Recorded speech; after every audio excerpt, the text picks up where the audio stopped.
A lot of kingdoms in Super Mario Odyssey have areas we can call outfit rooms that require a certain costume to enter.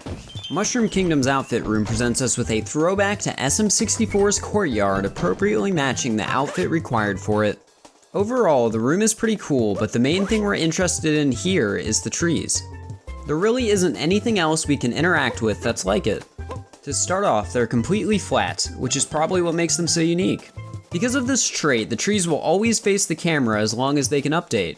We can prevent this temporarily by using snapshot mode, but as soon as we exit, the trees will immediately update. As it turns out, if we grab onto one of the trees with Mario and turn the camera, Mario's position on the map will change as the tree rotates. This is likely a result of Nintendo turning the actual physical tree with the texture. If we wish to change which part of the tree Mario is grabbing, we can do so by moving him normally. So at first glance, nothing too peculiar. They do seem to work mostly as intended. But the small little oddities here and there have some unintended side effects. So first things first, we can actually warp things around because of these trees. Positioning Mario by a tree and using snapshot mode to turn the camera can cause him to warp around occasionally to other trees. We can do similar things to the mummies that spawn from chests in the room. Moving the camera with snapshot mode can cause them to randomly warp around, just like we did with Mario earlier. But as it turns out, that isn't the only way we can warp Mario around. We can also do so when climbing up certain ledges in the room and using snapshot mode to rotate the camera. With proper usage, this method can actually push Mario completely out of bounds. So, how do we do it? First things first, enter the room and turn left, going past chest number 4 all the way to the outer ledge. Grab the ledge by the wall and position the tree so it's in front of Mario like this. Pay very close attention to where the tree's leaves are positioned in the camera frame.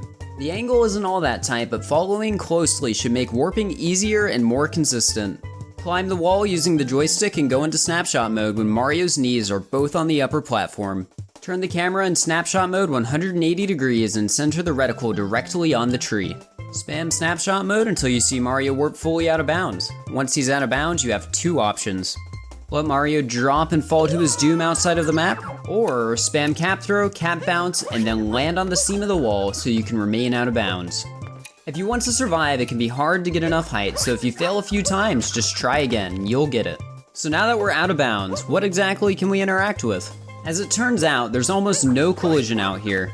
Areas that appear to be floors, like the grass or stone, are just textures and we fall right through them. The hills surrounding the room are the same, just textures.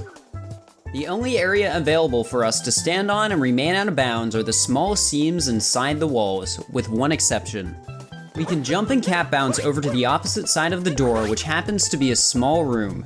You can't really do all too much in this room, and getting out is quite easy. This side of the door doesn't have any collision, so you can just walk through.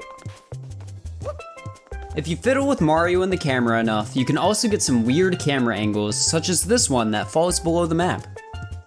And that's all you need to know about getting out of bounds in the courtyard. The out of bounds method can be credited to Circle, so I'd like to give a quick shout out to them for finding it. Have any questions? I'll do what I can to answer. Leave a comment down below and I'll try to get to you if I have time.